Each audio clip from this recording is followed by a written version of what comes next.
10వ అధ్యాయం సొలొమోను జీవితంలో ఎవరెస్ట్ శిఖరం లాంటిది. సొలొమోను జీవితంలో చాలా ఉన్నతమైంది. అది ఎలాగో చెప్తాను. ఒకరోజు ఒక కుర్రోడు సొలొమోను గారి దగ్గరకు, అయ్యగారు ఎవరో వచ్చారండి, రాణి అంట. ఏ దేశానికి రా రాణి? ఏమో సార్, చాలా దూరం నుంచి వచ్చిందంట. ఎంత దూరమో తెలియదు కానీ ఆవిడ షీబా అనే దేశం నుంచి వచ్చిందంట. అవునా? అరే అది ఎంత దూరమో తెలుసా? 1500 మైళ్ళు రా, 2 నెలలు నడిస్తే కానీ రాలేర్రా. అంత దూరం నుంచి రాణి ఎందుకు వచ్చింది? ప్రవేశపెట్టండి. రాణి గారు చాలా దూరం నుంచి వచ్చారు, చాలా దూరం నుంచి వచ్చారు. ఎందుకు వచ్చారంటే, ఏం లేదు రాజుగారు, మీ జ్ఞానం గురించి మా ఊర్లో చెప్పుకుంటున్నారు. టెలివిజన్ లేదుగా, న్యూస్ పేపర్ లేదుగా, టెలిఫోన్ లేదుగా, నీకు ఎలా వచ్చిందో వర్తమానం? నోటి ద్వారా మనుషులు చెప్పుకుంటూ వచ్చేసారు సార్. 2 నెలలు నడిస్తే కానీ చేరలేనటువంటి ఊరికి నా జ్ఞానం గురించి తెలిసిందా? అవును సార్, అది అవునో కాదో తెలుసుకుందామని వచ్చేసాను సార్. కొన్ని రోజులు మీ దగ్గర ఉంటాను. సరే ఉండు, కొన్ని రోజులు అన్నది. అర్థమవుతుందా? సొలొమోను యొక్క జ్ఞానం 2 నెలలు ప్రయాణం చేస్తే కానీ వెళ్ళలేనంత దూరం, అంత దూరం ఆయన యొక్క ప్రతిభ, ఆయనకున్నటువంటి జ్ఞాన వివేచన అంత దూరం వ్యాపించింది. సొలొమోను జీవితంలో తారాస్థాయి అంటే అదే. ఒకవేళ ఇప్పుడు భూకంపం వస్తే 3 రకాలైన మనుషులు ఉన్నారు ఇక్కడ. 3 రకాలైన మనుషులు. ఒకడిని నేను స్టేజ్ మీద ఉన్నా, రెండోది కొంతమంది కుర్చీ మీద కూర్చున్నారు, మూడోది కింద కూర్చున్న వాళ్ళు ఉన్నారు. అతి పెద్ద దెబ్బ ఎవడో తెలుసా? నాకు. ఎందుకో తెలుసా? పైనున్నా.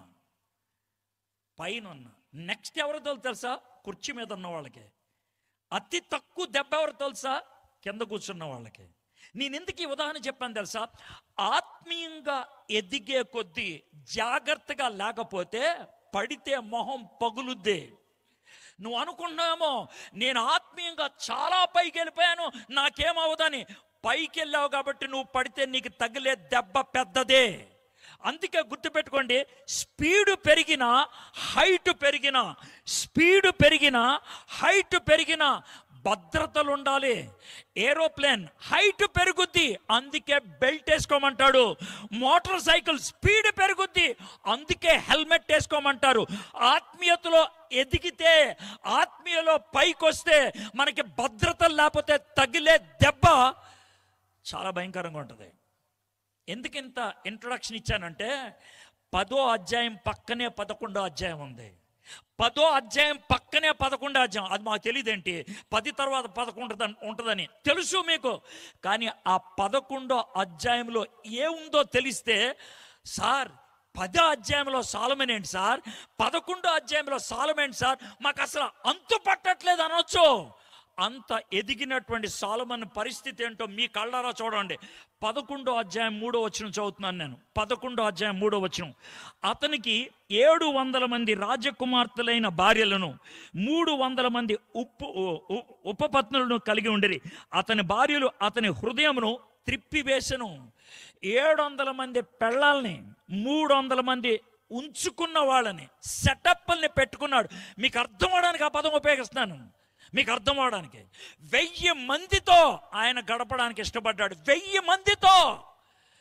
ఒకవేళ నాకు సొలొమోన్ని ఇంటర్వ్యూ చేసేటువంటి అవకాశం వస్తే ఆయన కూర్చోబెట్టి, సొలొమోను గారు మీ జ్ఞానం అమోఘం అని విన్నాం, 1500 మైళ్ళు దూరం షీబా దేశపు రాణి వచ్చిందంటే ఏమి ప్రతిభ సారి మీద అంటే, థ్యాంక్ యూ అంటాడు.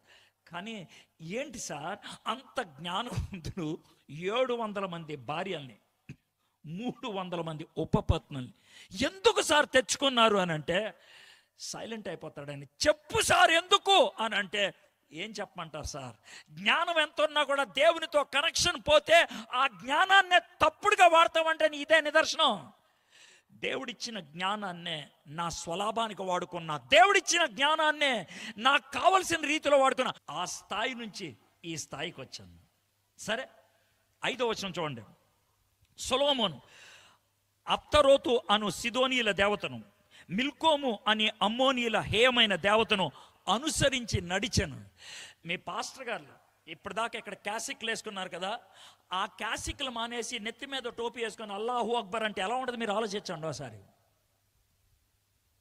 కానీ సొలొమన్ అలా అయిపోయాడు. సొలొమన్ అలా అయిపోయాడు. ఈరోజు దేవుణ్ణి ఆరాధించి దేవుడే సంతోషించేటట్లు చేసిన వ్యక్తి ఆయన వేరే దేవతల్ని అనుసరించాడు. వేరే దేవుళ్ళని కొలవటం మొదలుపెట్టాడు. ఎంత ఘోరం! సొలొమన్ అంతటి వాడు 2 సార్లు దేవుడు తనకి ప్రత్యక్షమయ్యాడు. 2 times గాడ్ తనకి కనపరుచుకున్నాడు. 3వ అధ్యాయంలో ఒకసారి, 9వ అధ్యాయంలో ఒకసారి. అంత పెద్ద మందిరాన్ని కట్టాడైనా, ఒక్కడే అంత పెద్ద మందిరాన్ని కట్టాడు. కానీ ఇంత దౌర్భాగ్యమైన పరిస్థితికి వచ్చాడు. సొలొమన్ అంతటి వాడే అలాగయ్యిందంటే నీకు నాకు అవ్వటం ఇంకెంత సులభం. జాగ్రత్తగా ఉండకపోతే మన పరిస్థితి ఏంటి?